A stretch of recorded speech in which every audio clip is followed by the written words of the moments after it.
Mesdames et messieurs, bonjour, c'est Théo, comment allez-vous? Écoutez, moi ça va extrêmement bien. Aujourd'hui, on va venir parler de la Revolto S de chez Aspire, uniquement la box. Je vous parle uniquement de la box parce que du coup, j'ai aussi reçu en kit. Et le kit, on viendra en parler plus tard, vu qu'il intègre un nouveau réservoir et encore des modifications au niveau des résistances BP. Comme d'habitude, packaging assez simple de la part de chez Aspire. On a juste besoin de retirer ce petit liseré. On ouvre tout doucement, et alors là, on a la belle bête. On a aussi un câble USB type C qui est fourni directement dedans. Et voici à quoi elle ressemble. Deux choses. La devanture de la machine, on dirait une dotbox. La toute première dotbox 220 watts, ou 200 watts, je sais plus. C'est quasiment à peu près la même chose. C'est super sympa. Ça change aussi en termes de design parce que le bouton plus et le bouton moins, habituellement, on le trouve vers le bas. Et là, ils ont un peu switché. On a le système lock-délock venant de chez Lots Vape, si on peut dire, ou même Geek Vape qui est sur le côté.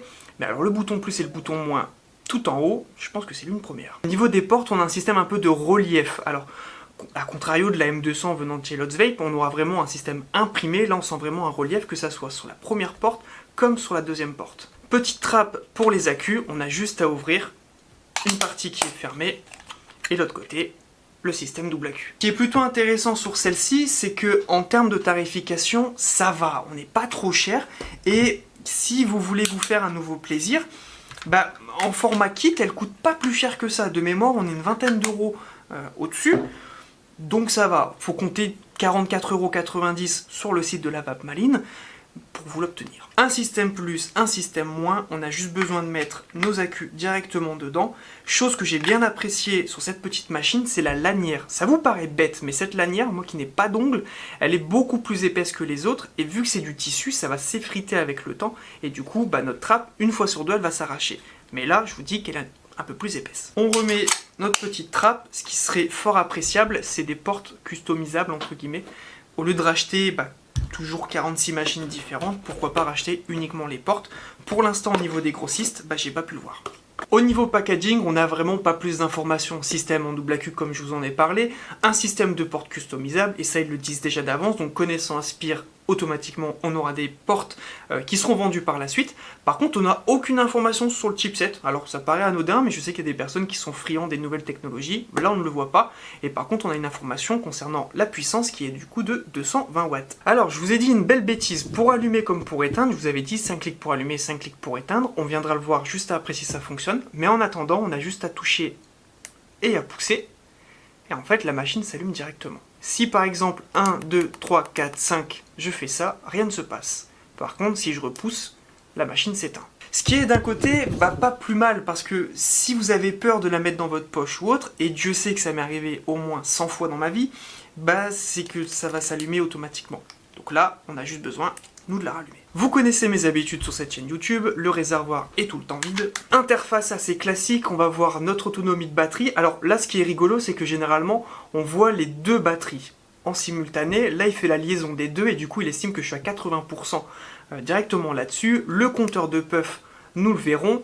Notre valeur ohmique, ampères, volts, et notre puissance. Comme on a pu voir au niveau de la mise en veille, c'est pas un truc flash, un peu comme on peut avoir sur d'autres machines venant de chez Vaporesso ou de chez Lots Vape. On a une petite animation qui apparaît et ça part vraiment tout doucement et ça revient tout doucement comme on peut le voir là actuellement. On va venir appuyer nous sur le bouton plus pour augmenter à 80 watts. Plus on appuie longtemps sur le bouton, plus ça va monter rapidement. Le fait d'appuyer 3 fois sur le bouton Fire va vous permettre de locker et délocker la machine.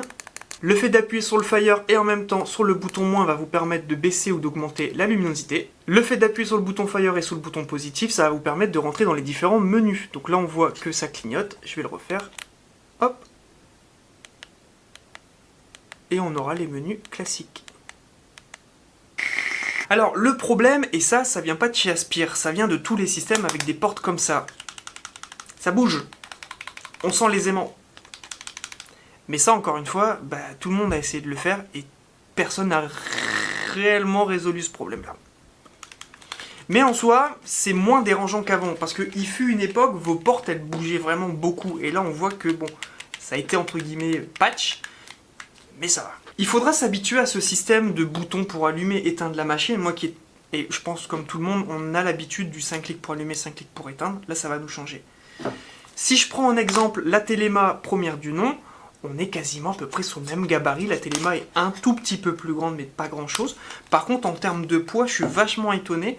Elle reste assez légère, et ça, c'est tout aussi agréable. Si par exemple, je prends celle-ci de chez Vaporesso, on est quasiment sur le même gabarit. Par contre, là, on est vraiment sur quelque chose de plus massif. Par contre, en termes de prise en main, la Revolto me dérange un peu plus. C'est-à-dire qu'elle est beaucoup plus large, et là, au niveau creux de la main, je le sens. J'ai l'impression de retrouver les vieilles machines du temps, et bon, c'est une prise en main, on s'adapte avec le temps. En attendant, on se retrouve sur le site internet si vous voulez l'acheter. Elle existe en plein de coloris différents. J'essaie de vous mettre une photo juste en dessous. C'était Théo, prenez soin de vous.